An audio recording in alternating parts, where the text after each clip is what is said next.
today is about the resurrection.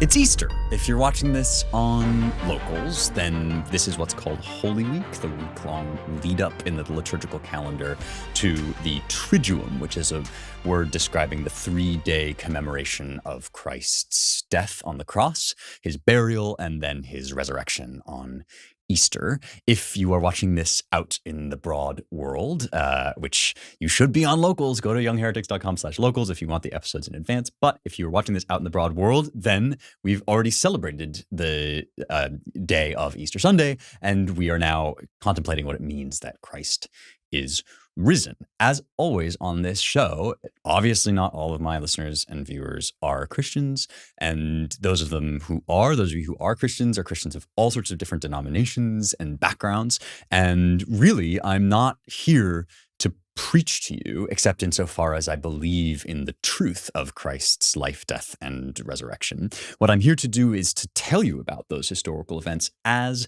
watershed moments in the history of the West. We here are about celebrating and sharing the heritage of the West. We are about teaching the West from the classical mindset that is giving you the education that the universities don't want you to have anymore.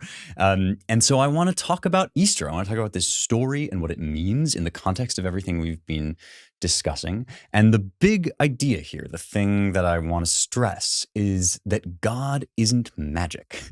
He's real life. And what I mean by that is God is supernatural in the sense of the, sort of stoic questions that I was raising earlier. He is beyond nature, and he's more than the rules of nature. So people think, especially because there are such things as miracles in the Bible, and the resurrection is a miracle, that is, it breaks the rules of what we typically observe in physical life, right?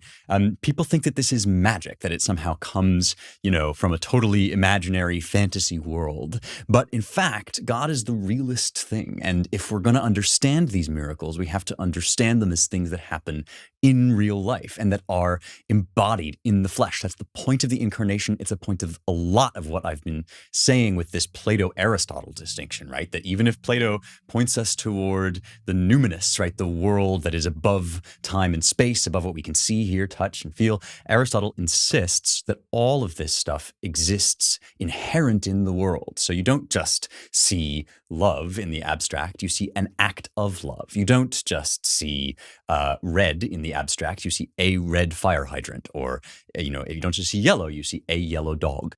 The same is true of God's eruption with an I, that is his entry into the world to alter the way it works. It doesn't happen in this kind of weird way that you've never seen before, except that you've never seen the things happen that are happening. What goes on in a miracle is that nature gets basically inhabited by the supernatural, gets inhabited by the divine life, and the divine life plays by its own rules, not by the rules of nature where things die, not by the rules of our fallen humanity where there is sin, but according to its own divine logos, its own divine reason. I want to explore this idea through another one of my favorite works of visual art, Michelangelo's Pietà. It's a sculpture that you can find in the Vatican, and I will get there eventually. And now a word from our sponsors. I've been talking about these guys for a while now. ExpressVPN. This is so important. I think some people might be hesitating to get ExpressVPN, maybe because they think it's not for them. Maybe you use the internet just fine. You don't need one. I'm here to tell you that there's never been a more important time to protect your data, to protect your digital rights against big tech. I and thousands of others protect our data with ExpressVPN. So here is how it works if you're confused. ExpressVPN is an app for computers and smartphones. It encrypts your data and reroutes it through a secure server, which means you can use the internet anonymously without having your activity tracked. Super, super easy. You launch the app, tap one button to protect yourself. ExpressVPN, rated #1 by CNET and Wired. You can take back your privacy now at expressvpn.com/heretics to get 3 extra months free on a 1-year package. One more time, expressvpn.com/heretics, expressvpn.com/heretics to get 3 extra months free. Okay, back to the show. I also, of course, want to talk not just about the Pietà, which is about the death of Christ and his crucifixion and what happened shortly after, but then also about the resurrection and what we celebrate on Easter. And so the first way to get into all of this is to read the Bible. I've always said that when you're talking about these Christian teachings, you got to go back to the Bible to understand what people are saying when they use these big words like resurrection that get repurposed, and things like sin, all of these words, right? They're buzzwords, and we can kind of disconnect them from the very basic, fleshy, real things that happened in history that the church has then used to interpret and to describe this big theology. But let's just talk about the actual event as it's described in the Bible. This is Mark 15. I always read from the King James translation, and today is no different. So here's the crucifixion in Mark 15. Straightway in the morning, the chief priests, that's the chief priests of the Jewish temple, right, held a consultation with the elders and scribes and the whole council, and bound Jesus and carried him away and delivered him to Pilate. Pilate is the Roman legate who is in charge of Jerusalem. And Pilate asked him, so this is this kind of interrogation, right, that he's a criminal, had been brought by the local people that Pilate is in charge of as the representative of Rome. Pilate asked him, "Art thou the king of the Jews?" And he answering said unto them, "Thou sayest it." Meaning, essentially, you're the one saying those words, right? And the chief priest accused him of many things, but he answered nothing. And Pilate asked him again, saying, "Answerest thou nothing? Behold, how many things they witness against thee." But Jesus yet answered nothing, so that Pilate marveled. This is this moment, this iconic moment in the history of Christian life, right? Central moment when Jesus, as Isaiah says, right, is led as a lamb to the slaughter. And, art thou the king of the Jews? Well, the answer is yes, but as we will learn, right, not the king of this world that so many people wanted him to be, not the political revolutionary who was going to overthrow the Roman Empire that Pilate represented, right? Now at that feast, he released unto them one prisoner, whomever they desired. So this is this tradition or this sort of thing that they do in this client government, where at the feast of the Passover, because it's a special time, Pilate would release one prisoner to them that they ask for, them being the Jewish occupants of Jerusalem. And there was one named Barabbas, which lay bound with them, that had made insurrection with him, who had committed murder in the insurrection. So this is the political revolutionary, right? And people talk about Barabbas as a sinner, which of course he is. We're all sinners. But the point here is that they want a revolutionary, right? The insurrection. They want somebody that's going to win the political fight for them. This is very much like today, right? And we do all of this stuff where we make a golden idol out of Trump, literally, right? This happened at CPAC, the Conservative Political Action Conference. And whatever you think about Trump, I voted for him, I support him. But this idea that he is going to be the one by taking over the Capitol, right? By this crazy cockamamie scheme that was kind of morphed into the riot on January 6th, right? That's an example of confusing political revolution with spiritual salvation. And that's what's going on here, right? The Barabbas was the insurrectionary murderer, and the multitude, crying aloud, began to desire him to do as he had ever done unto them. But Pilate answered them, saying, "Will ye that I release unto you the king of the Jews?" For he knew that the chief priests had delivered him for envy. So the chief priests had their own reason, right, for getting rid of Jesus. He threatened their power. He threatened their religious authority by questioning them in the way that I talked about when we talked about Paul, right?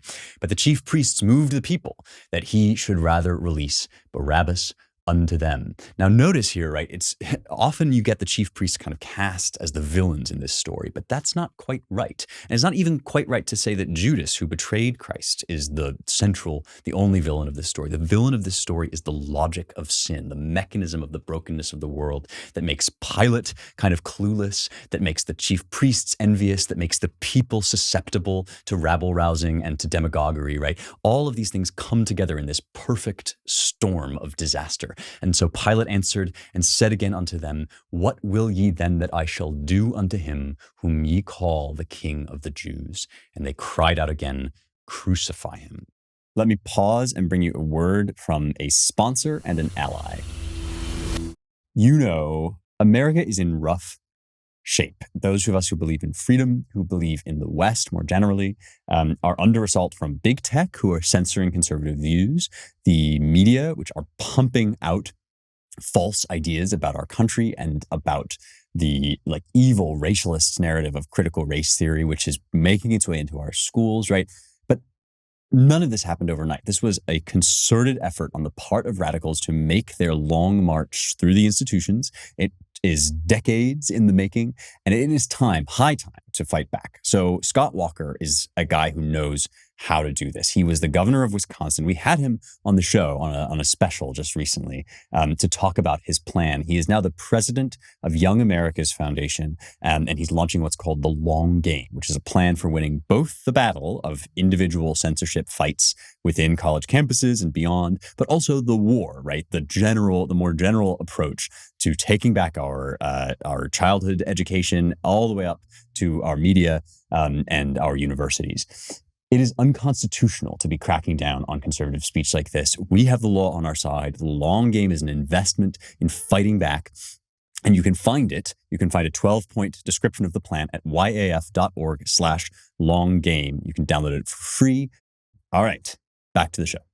Then Pilate said unto them, Why? What evil hath he done? And they cried out the more exceedingly, Crucify him. This is so realistic, right? If I didn't already believe in the history of it, it has this exact reality, right? It's just clearly a kind of description of the way crowds work, right? And you see this in riots, like on the streets in summer of 2020 or on January 6th, right? You see the logic just of the crowd, that once they've decided they desire something, no matter how they got to that point, once they've decided we want, the Capitol, we want the vote overturned, or we want, whatever you want, this sort of imaginary American white supremacy stamped out, right? Once they've decided that, there's no reasoning with them. They just have the desire, right? This sort of logic of the crowd that people encourage one another, and they cried the more exceedingly. They don't know why anymore, right? Pilate says why. They don't know. Just crucify him. And so Pilate, willing to content the people, right? This is what I mean. He's kind of he's a pushover. He's just here to preserve the peace, right? But he released Barabbas unto them and delivered Jesus when he had scourged him to be crucified. And the soldiers led him away into the hall called Praetorium, and they called together the whole band, and they clothed him with purple and platted a crown of thorns and put it about his head. This is the height of mockery, right? The purple is the royal color. And so they began to salute him, Hail, King of the Jews. This is a slave's death. Remember when we had Tom Holland on, right? And he talked about what, crucifixion meant in Roman society. This was where you expelled the undesirables of the community and made an example of them. So they're mocking him before they kill him. They began to salute him, Hail, King of the Jews. And they smote him on the head with a reed and did spit upon him, and bowing their knees worshipped him. And when they had mocked him, they took off the purple from him and put his own clothes on him and led him out to crucify him. Mark is agonizing. This is really the gospel where you get the horror of this event. And again, if you are a Christian, then you believe this is God that they're doing this to. And there is a certain logic to it, right? Because the logic of sin, remember, turns against the truth, turns against the embodiment of all that is good and true. And we see this happening, especially, right, this sort of mob mentality. We see this happening all the time, that there's a certain enmity between the sinfulness of humanity and the truth of God, right? But even if you don't believe that Jesus was God, right, then this is just an agonizing description of what crucifixion was like, this mockery, this public shaming and humiliation, right?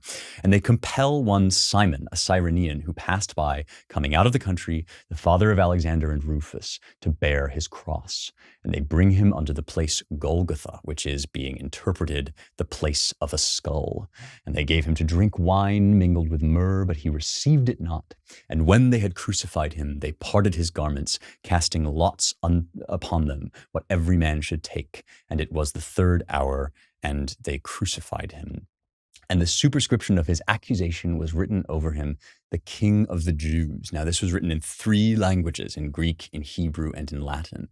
And they kind of, Pilate displays this. And at a certain point, the chief priests say, don't say that he said that he was the king of the Jews, but not that he really was. And Pilate says, what I have written, meaning essentially that he is coming to suspect that there is something about this man that is deeper than this momentary political squabble, right? That there is something truly regal about him. And so there is this incredible in the study of ancient texts. There's something called a palimpsest, which is where you have a manuscript that was written on, and then somebody else wrote another manuscript over that manuscript, and you can still see written underneath it the old writing, like these two layers of old and new.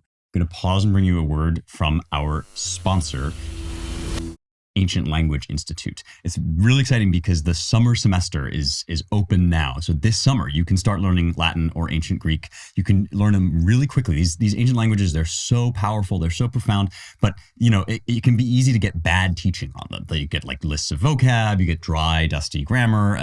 But this Ancient Language Institute, what they do is they minimize all of that, and they focus on fluency and comprehension so that you can read Virgil, Aristotle, even the New Testament. They teach New Testament Greek. You can read them with just a few semesters of study, which is so cool.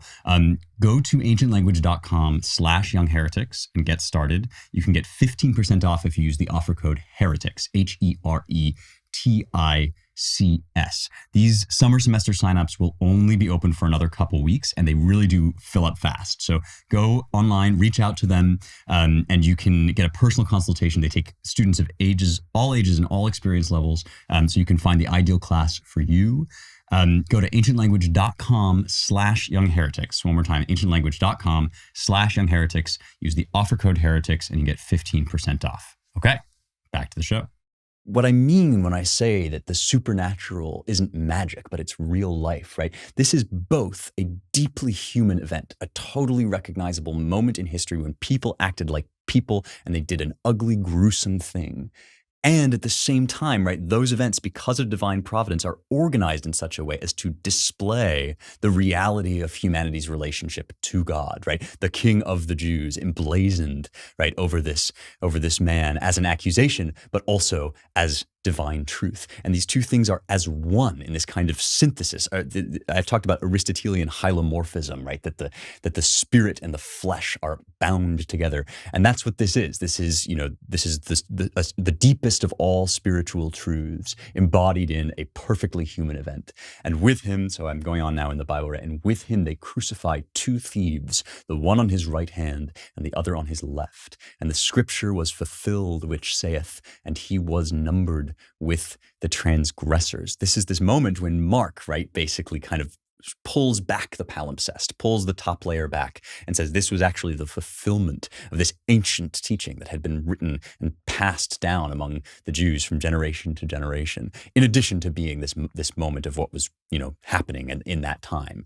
And they that passed by railed on him, wagging their heads and saying, "Ah, thou that destroyest the temple and buildest it in 3 days," which is one of the things he had claimed, right? "Save thyself and come down from the cross." Likewise, also the chief priests, mocking, said among themselves with the scribes, "He saved others. Himself he cannot save. Let Christ, the King of Israel, descend now from the cross, that we may see and believe." And they that were crucified with him reviled him. And when the 6th hour was come, there was darkness over the whole land until the 9th hour. And at the 9th hour, Jesus cried with a loud voice, saying, "Eloi, Eloi, lama sabachthani," which is being interpreted, my God, why hast thou forsaken me?" This is from a psalm. It's Aramaic, which is kind of another Semitic language, very closely related to Hebrew, but it would have been Jesus' kind of natural mother tongue.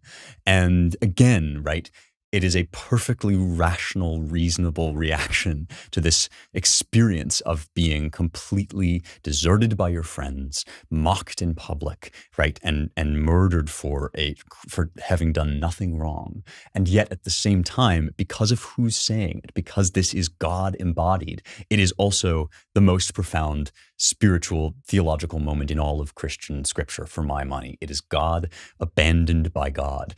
This is, Christ took on flesh in order to bear out our own sufferings, right? And know not just, in his omniscience what suffering is, academically speaking, but in his flesh and in his experience and in empathy with us, what it is that we suffer. And perhaps the deepest suffering of all in humanity, right, is to not understand why you are suffering and to feel as if all of the logos has drained out of the world, all of the reason, all of the divine justice is gone from you. God, who knows all, chose not to know in this moment why he was suffering in his physical incarnation of Jesus. Of course, as the Father, right? This is one of the mysteries. As the Father, he knows all things always. As Jesus, as the incarnated man, there are things that he learns, there are things that he knows and doesn't know. And in this moment, right, he reaches the depths of human despair, which of course means that at the depths of human despair, God is there, right? This is what Christians have drawn from it. It's an ever deeper well of paradox, right? It's God abandoned by God, but then because he's God, he's there when you feel abandoned by God, right? You are with God in his abandonment. It's this incredible loop that again emerges naturally out of this event. And some of them, when they stood by, when they heard it, said, "Behold, he calleth Elias." And one ran and filled a sponge full of water and put it on a reed and gave to him to drink, saying, "Let alone, let us see whether Elias will come and take him down." And Jesus cried with a loud voice and gave up the ghost, and the veil of the temple was rent in twain from the top to the bottom. Now the ghost, right, the pneuma, this is the spirit. And at the same moment, right, as this is a totally normal thing to say, that somebody dies, he gives up the ghost, right? But God's ghost, God's spirit, is the third person of the Trinity. And as we'll soon see, right, this is what will enable the power of Christ's teaching to, basically just infiltrate the entire world. Will be that, after he's resurrected and taken up into heaven, the whole world is animated by the Spirit, the Comforter whom he sends. But that, I'm getting ahead of myself now, right? Because this is the depth of human tragedy. This is God abandoned by God. And it, as I have been stressing, right, it is God abandoned by God in a totally understandable human way, right? In a series of events that is totally recognizable to us for its psychology, totally documented as a historical event, right? I'm going to pause here for just a second and remind you about Locals. Locals is the new platform that I am on to avoid the censorship of big tech, to create a community where we can go more deeply into the great works of the West together without any of the noise and the nonsense from outside. It's youngheretics.com/locals, and you can subscribe now for a reduced rate. It's only $4.99 a month for now. And that's youngheretics.com/locals to become a Young Heretics VIP. You will get episodes in advance, a week in advance, without ads.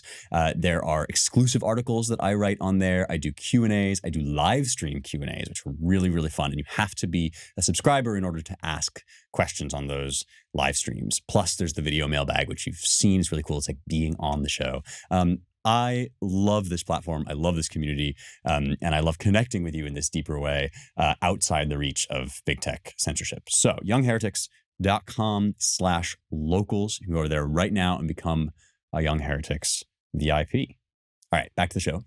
I want to go deeper now into what I mean by this with Michelangelo's Pietà.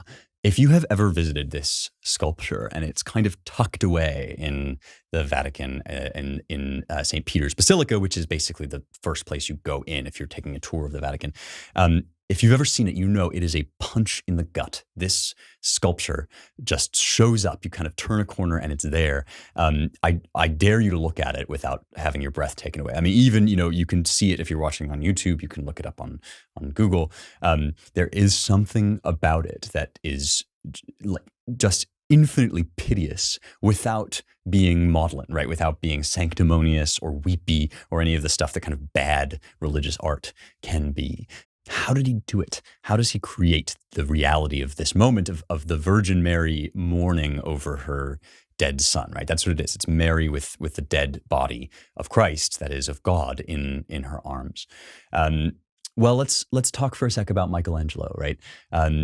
As I mentioned last week, he was a slightly older contemporary of Raphael. So again, operating in this highly competitive somewhat eventful, high-stakes world of the Italian Renaissance, working in Rome at the same time as Raphael, and devout in his faith by all accounts. He writes at one point to a friend about the Virgin Mary, who's one of the two figures in this sculpture. "Do you not know that chaste women stay fresh much more than those who are not chaste? How much more in the case of the Virgin, who had never experienced the least lascivious desire that might change her body." Now, we're getting here into Catholic doctrine. I've talked a lot about Catholic doctrine on this show, and often, if not always, I've sort of endorsed it. We're getting here into Catholic doctrine that I do not agree with, and that is the perpetual virginity of Mary. This is a big sticking point with Protestants. I don't believe that Mary remained a virgin her whole life, but you have to understand that Michelangelo did, right? And that Catholics do. And as a scriptural argument, I think this is weak. As an artistic conceit, it's brilliant, because the Virgin Mary in this is represented as this young girl, right? And in her arms is this, middle-aged man that's been completely destroyed, right? That has been beaten and mocked and is now dead. And so the contrast between those two things is part of what evokes our just deep sorrow for her sorrow, right? And so we kind of enter into Christ's death through her, because of how just pure and piteous she is. Our old friend Vasari, Giorgio Vasari, who is, again, the writer of Lives of the Artists, right? This is 1550, this sort of foundational art historical work. Vasari gets this right in a really interesting way. So I want to read from his description of the Pietà. Not everybody understands this sculpture, I think, as well as Vasari did.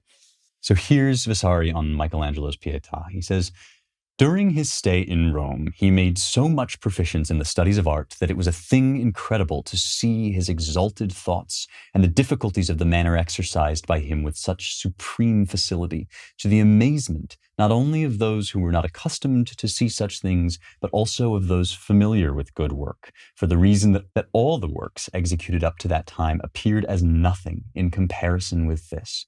These things awakened in Cardinal di San Dionigi, called Cardinal de Rohan, a Frenchman, a desire to leave in a city so famous some worthy memorial of himself by the hand of so rare a craftsman." So this is the commission of the Pietà, this cardinal who wants it to be part of his memorial for all time.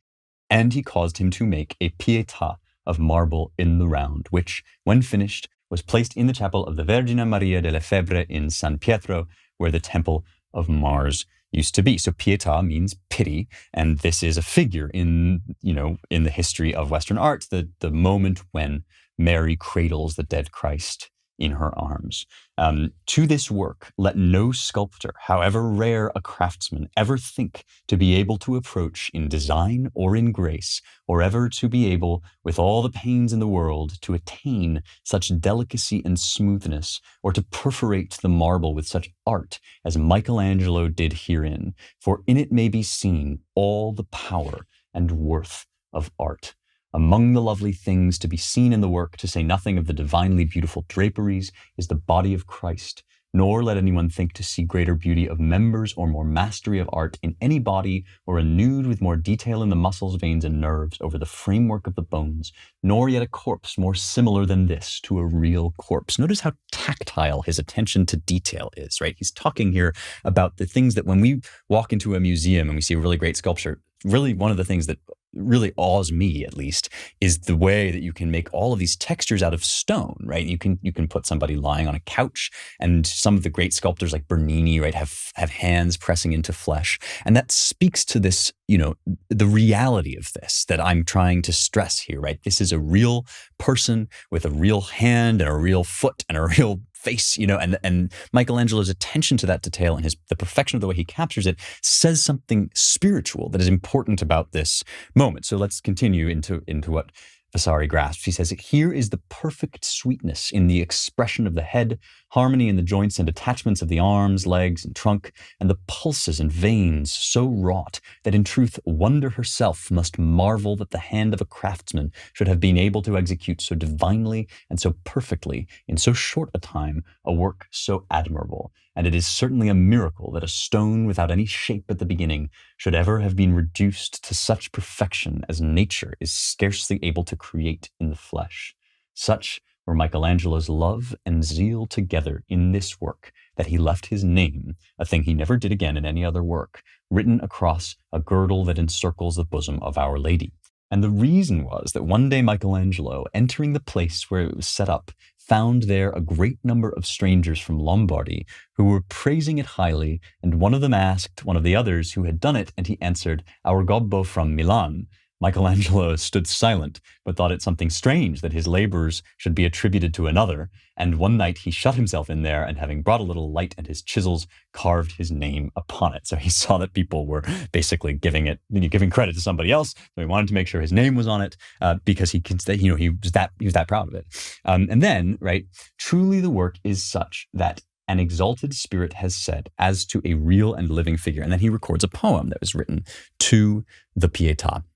And he says, "Bellezza ed onnestate, beauty and goodness, and grief and pity alive and dead marvel, do not, as you do, weep so loudly, for before his time he will awake from death. Indeed, though in spite of himself, Nostro Signore tu, our Lord, and your spouse, son and father, only bride, his daughter and mother." And goes on to say, "From this work he acquired a very great fame, and although certain persons, rather fools than otherwise, say that he has made Our Lady too young, are these so ignorant as not to know that unspotted virgins maintain and preserve their freshness of countenance a long time without any mark, and that persons afflicted as Christ was do the contrary? The circumstance, therefore, won an even greater increase of glory and fame for his genius than all his previous works." That little note, right? Persons afflicted as Christ was do the contrary. That is, to what virgins do in his imagination, which is they stay kind of fresh and lovely and pure. The point is not like, oh, how pure is Mary, but the contrast between this, the mother of God, right? This image of purity, and God himself, who has taken on all affliction, right? And who lies there as real as a dead body, right? Just physically in front of us, draped across her lap. And her sorrow is not overwrought. She's not, the poem says like you weep so loudly. It doesn't look that way. We just get her sorrow from the reality of what's going on. The reason this is such a genius sculpture is that it captures what happens when all of the supernatural is dragged into the natural. It's like this black hole, this point at which the exalted glory of Christ is subsumed, brought low down to the ground into the most human thing of all, which is a dead body, right? It is God just drawn down into our suffering, our loss, our pain, and this image of Mary basically standing in for all of us, right, as humanity afflicted by the sorrow of what it means to lose sight of everything that is good and true and pure and holy. And the thing is that we all end up there at some point, right? Every one of us, even the most devout Christian, has ended up in a moment when they doubted, when they felt that there just wasn't anything out there. There was no logic. There was nothing good or real or true, because how could there be, right? Everything, the world has such pain to offer. And what Michelangelo says is, yeah, God is there, right? And you don't actually have to like be all happy about it and smiley about it. You don't have to like, put on a brave face and say, well, God has a plan. This all of this kind of like happy talk that sometimes Christians do is beside the point, right? In your despair, in your inability to see how this could possibly be for the good, that is where Christ lives in this moment. And that mythic, epic theological truth is condensed, shrunk down into this piteous dead body, which will now go into the grave. If the crucifixion is death and mess and sweat, right? It's how every life ends. It's the crashing down of all our glory into just expired flesh and blood and veins, right? If that's the crucifixion, then the resurrection is the divine life coming up out of that experience and reasserting itself within flesh. So the crucifixion draws divinity down into flesh, and then the resurrection lifts flesh up through the power of divinity. And so this is the kind of final answer that everybody thought, right? You have to understand that because of who Christ was and who his followers knew him to be, this seemed like a moment in which all the hope that they had of something greater, all the hope of a future beyond death, right, expired, vanished. They didn't know. They didn't know the resurrection was going to happen. That's the whole point. You have to remember that, like, in this moment, it was, you felt like you had been a fool to believe. Right? In this moment, you felt like you had been an idiot for ever thinking that Jesus could do miracles, could go beyond the power of the grave. And when death is so real that even if you have a pre-existing conviction that this is God, right? His followers all were scattered, and there is this moment in which just nothing seems like it will ever be good again. And that's why the whole world goes dark, right? We have to understand now that the resurrection was an equally videotapable event, right? If there had been like iPhones at the time, you could have caught it on camera. But, and this is the difference between it, right? Between the resurrection and the crucifixion, is when I searched my brain, I was like, okay, so we've talked about a great work of art that depicts the crucifixion. Let's talk about a great work of art that depicts the resurrection. And honestly, I couldn't think of one that gets it as right as Michelangelo's Pietà gets the crucifixion. And sorry to all of the hundreds of artists, probably thousands of artists over the history of Christendom who have made valiant efforts to depict the resurrection and the moments immediately afterward.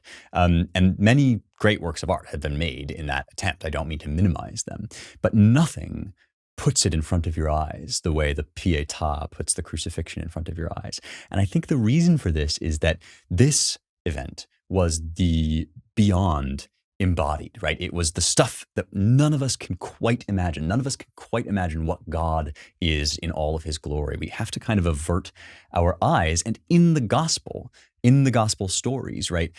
Christ, the resurrected Christ, kind of is spooky, right? He comes out of the corner of your eye, he walks through walls, and there's no description in there where you can really just visualize what he would have looked like because his light is too blinding, right? So it's saying basically, imagine if all of the beauty that Socrates gazed at in its purity during the symposium, right? When he just beheld the purity of the forms, right? Imagine if that were embodied in an Aristotelian way, if it lived and walked and breathed. And the account of the gospel writers, believe it or disbelieve it, this is what they have to say is, this is what happened, right? And that's why you can't quite get it in art, because none of us can quite imagine what that would look like, even though we know that there are people who have seen it.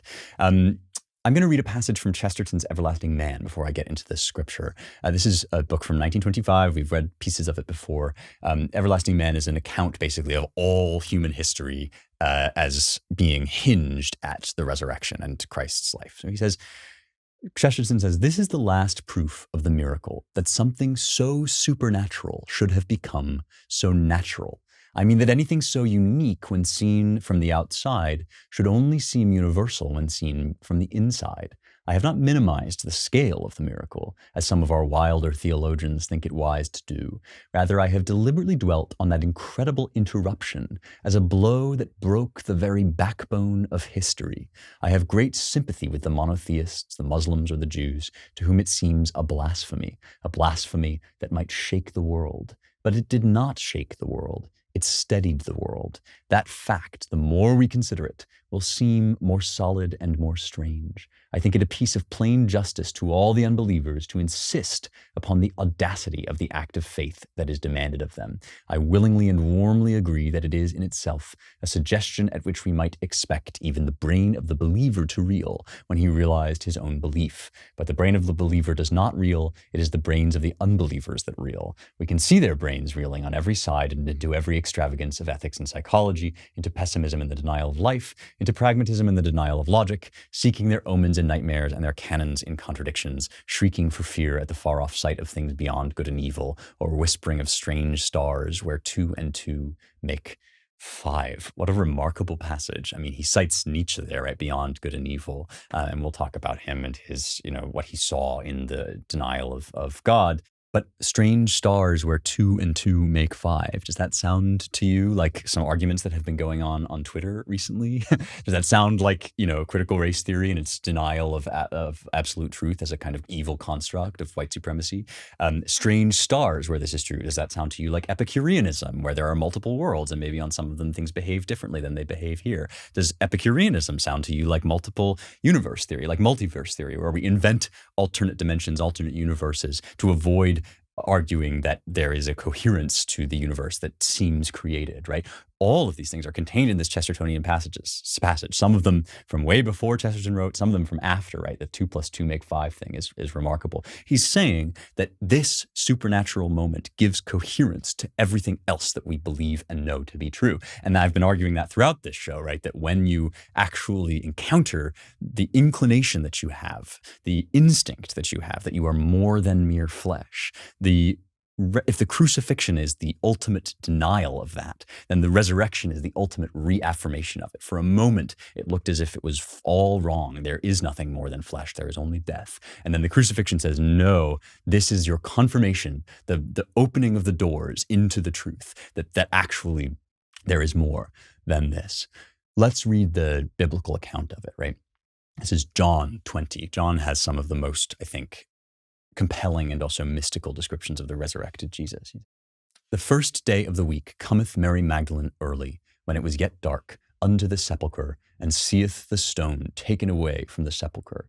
Then she runneth, and cometh to Simon Peter and the other disciple whom Jesus loved, and saith unto them, They have taken away the Lord out of the sepulchre, and we know not where they have laid him. So remember again, this is not to the people living it. This is not the miracle of the resurrection. This is just like a weird thing that happened that they're worried about, right? They've taken the Lord away out of the sepulchre. Somebody's come to do this. Peter therefore went forth, and that other disciple, and came to the sepulchre. So they ran both together, and the other disciple did outrun Peter, and came first to the sepulchre. And he, stooping down and looking in, saw the linen clothes lying, yet went he not in. Then cometh Simon Peter following him, and went into the sepulchre, and seeth the linen clothes lie, and the napkin that was about his head not lying with the linen clothes, but wrapped together in a place by itself. Then went in also that other disciple which came first to the sepulchre, and he saw and believed. For as yet they knew not the scripture that he must rise again from the dead. Now this is an important line, because they knew not the scripture that he must rise again from the dead, but he had been saying that to them over and over again. And some of them had believed, even if they had protested, right? So when John says that they knew not the scripture, he does not mean, right, that they had never heard it before, or they hadn't associated it with Jesus. He means that the crucifixion had been such a persuasive event, that the death of Christ had been so visible in front of them, that they knew not in their hearts the truth of his rising again from the dead, right? And this moment when they have this kind of ambiguous evidence, right? They have the clothes, the linen cloth folded up, and the clothes set aside, and the stone rolled away, right? It's just the first. It's like now the sun hasn't risen, but you can just see these rays of light over the horizon. And the disciples went away again unto their own home, but Mary stood without the sepulchre weeping. And as she wept, she stooped down and looked into the sepulchre, and seeth 2 angels in white sitting, the one at the head, the other at the feet, where the body of Jesus had lain. And they say unto her, Woman, why weepest thou? She saith unto them, Because they have taken away my Lord, and I know not where they have laid him. And when she had thus said, she turned herself back and saw Jesus standing, and knew not that it was Jesus. Now, here again, right, this is what I mean about the eeriness of Jesus in the flesh resurrected, right? He's a person, he's there, he's right in front of you. Why doesn't she recognize him, right? I mean, there are a million theological explanations of this, and you can pick your favorite, but it's a weird moment. And the weirdness of it, I think, has to do with, you can't quite say exactly what he looked like. You can only say that he was unrecognizable. He looked like the gardener, right? Until this moment. Jesus saith unto her, Woman, why weepest thou? Whom seekest thou? She, supposing him to be the gardener, said unto him, Sir, if thou have borne him hence, tell me where thou hast laid him, and I will take him away. Jesus saith unto her, Mary. She turned herself and said unto him, Rabboni, which is to say, Master. So she recognizes him there in that moment, right? And this, I think, speaks to what I'm saying, that like there is something here that the spiritual reality of truth and beauty and goodness and the physical reality in which it's embodied are now perfectly aligned. So that this moment of recognition, which comes from the one that you have loved calling your name, right? We all know that feeling, and we know that it is a feeling of home, right? But for Mary in this moment, it's also a visual reality, right? That something clicks into place and she sees physically who this person is. I've been saying all throughout this show that we discern the spiritual world in the physical world, but we discern it dimly because things are broken and they don't actually, people don't behave according to the purity of logic and virtue and rationality. And there's this kind of slippage between what we know to be the goodness and the love and the excellence that we know to exist in the spiritual world and the, fallen, broken world that kind of just only half shadows the truth. Like the truth is this kind of golden light behind these figures of darkness. And in person of Jesus only, right, there is this moment of alignment between the physical world and the thing that it's supposed to embody, which is divine truth. And yeah, you can't describe that. You can't paint it. You can't say anything about it except that it was there and that in these moments when people encountered it, it was physically present in front of them. This has been, again, as I've said before, right, you can contest that this could possibly be real, but you can't contest that people reported they had these experiences. The reports are there. They're as reliable textually as anything we have from antiquity. And, again, believe or disbelieve, but this is what happened. I have argued before that there is nothing irrational about believing in miracles. If you believe in the logic of nature, you believe that there is a logic and that it is self-perceptive, right? That it includes self-perception and exists outside of nature. This final miracle, right? This ultimate miracle. And I don't mean final in time because I'm agnostic about whether miracles are still happening, but the Christian claim, right, is that this is the ultimate miracle, the one that at last brings the spiritual world in tune with the physical world in a way that we will all ultimately be brought in tune with if we believe, right? There is a fulfillment here of all prophecy, all Jewish prophecy, all mythological prophecy, right? And so I want to close by reading something from C.S. Lewis's The Weight of Glory. This is 1942. And I come back to this every Easter because I just think it's one of the most transcendent passages that's been written in the 20th century. He says, "We are to shine as the sun. We are to be given the morning star. I think I begin to see what it means. In one way, of course, God has given us the morning star already. You can go and enjoy the gift on many fine mornings if you get up early enough. What more, you may ask, do we want? Ah, but we want so much more, something the books on aesthetics take little notice of, but the poets and the mythologies know all about it. We do not want merely to see beauty, though God knows even that is bounty enough. We want something else, which can hardly be put into words, to be united with the beauty we see, to pass into it, to receive it into ourselves, to bathe in it, to become part of it. That is why we have peopled air and earth and water with gods and goddesses and nymphs and elves, that though we cannot, yet these projections can enjoy in themselves that beauty, grace, and power of which nature is the image. That is why the poets tell us such lovely falsehoods. They talk as if the west wind could really sweep into a human soul, but it can't. They tell us that beauty born of murmuring sound will pass into a human face, but it won't, or not yet. For if we take the imagery of Scripture seriously, if we believe that God will one day give us the morning star and cause us to put on the splendor of the sun, then we may surmise that both the ancient myths and the modern poetry, so false as history, may be very near the truth as prophecy. At present, we are on the outside of the world, the wrong side of the door. We discern the freshness and purity of morning, but they do not make us fresh and pure. We cannot mingle with the splendors we see, but all the leaves of the New Testament are rustling with the rumor that it will not always be so. Someday, God willing, we shall get in. That's what I've been trying to tell you the whole time. Just let C.S. Lewis say it. I mean, this is the meaning of this event that is so much beyond any sermon that you've ever heard, any leaflet you've ever been handed by an evangelist on the street, right? It's not about like, are you going to be on team church or not? It's about, do you believe that this can happen or not? Do you believe that the implications of all your reasoning, right? All of your rational mind, all of your experience in the world coheres only if something like this can be true. And the claim of the New Testament is that it was true one time and will be again. There's nothing magical about it. There's nothing, fantasy land about it. There's nothing fairy tale about it. It's the reality of fairy tales, and it happened in real life. I hope you have a very happy Easter. I hope that these truths fill your heart with joy.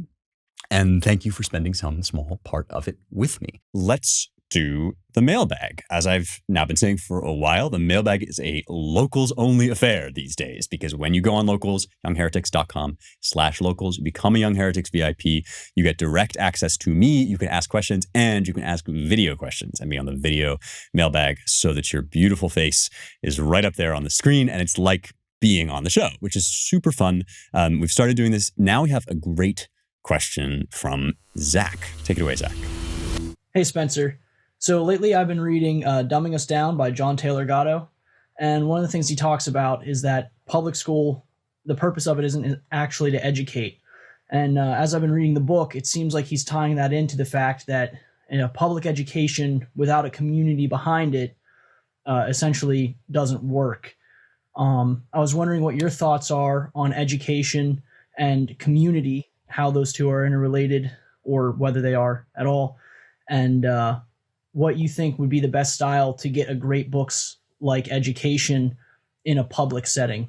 Okay, Zach, this is great. I really appreciate the book recommendation. This issue is so important. I have actually written about it. If you go to the Daily Wire, there's an article called The Backwards Leftist View of Education.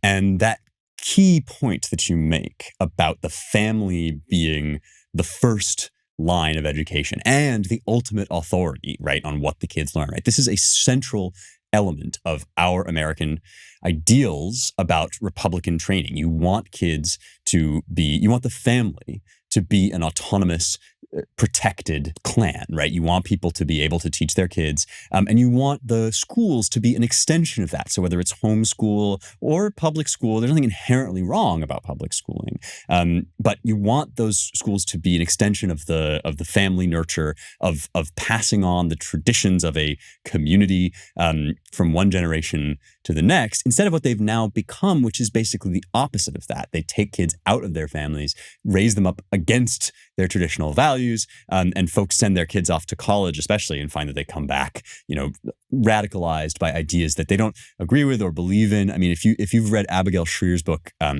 Irreversible Damage, she's got a lot in this about how people will go off, young girls especially with mental health issues will go off, and then they become convinced essentially that they're transgender when they never expressed that before. If you want to read another book about this after you're done with that one, it's kind of an academic book, but I think it's genius. It's called The Messianic Character of American Education by Rusas John Rushdoony, a great name. And he basically argues what you're saying, which is that from the beginning there was this progressive attitude, progressive in the deep sense, not just like today's leftists, but in the sense of believing that government could be made efficient and that everybody could be made this little cog in the democratic machine. So the point of American education, of public education for a long time, and among some of the most famous theorists, John Dewey is a good example, but people, basically argued that you had to take kids out of the family and teach them the values of the democratic state. And to a certain extent, of course, civic education is highly necessary. You have to teach kids how we run things in America. But this idea that no dissenting values may be allowed because they reduce the efficiency of the state, right? That's how this sort of idea, this mindset about education works, and we're now seeing the fruits of it. How to deal with any of this in current life? Well, I think reroute yourself in your family and your close circle, right? You I hope and believe, have a community of people who think similarly to you, who can form reading groups, who can eventually maybe form co-ops for your kids to do homeschooling. Or, homeschooling is getting really big right now. And it's not just like, mom has to tell Johnny everything that she knows about quantum physics. It's like there are totally intricate networks of people who all basically believe that the family is the first port of call on education, and that you have the right to educate your kids, and then to, if you choose to farm that out to others or to do it in larger communities. This is the heart of how we're going to take back classical education. It's not that there's going to be no public schooling ever. I mean, that's ridiculous. But the idea at the heart of it has to be passing on traditions and valuable, the knowledge and the wisdom of the past and of the West, right, from parent to child, even if you end up employing somebody else to do that. So thank you for this question. I think it's a core part of, the work that we do here, and how people, especially after COVID, as the colleges just became like online Zoom seminars, essentially, people started to reconsider a lot of this. There's great work being done on it. And you can check out, for example, the writing of Inez Stepman to learn more about it. But this is crucial. Thanks for that question. To be on the video mailbag or to ask mailbag questions in general, go to youngheretics.com/locals and become a Young Heretics VIP. That is it for this show. If you like this show, if you like the work that we do here, you will love the work that we do at the Claremont Institute, who are my employers. We put out the Claremont Review of Books and The American Mind, which is an online publication. And you'll love them both. If you want to learn about this organization, which is, which does a lot of work on education, but also about, passing on the ideals of the American founding, go to claremont.org/donate if you'd like to support our work. If you do, let them know that you heard about Claremont through Young Heretics. All right. It has been a joy, as always, to be with you. I will see you again next week for more truth, beauty, and the stuff that matters.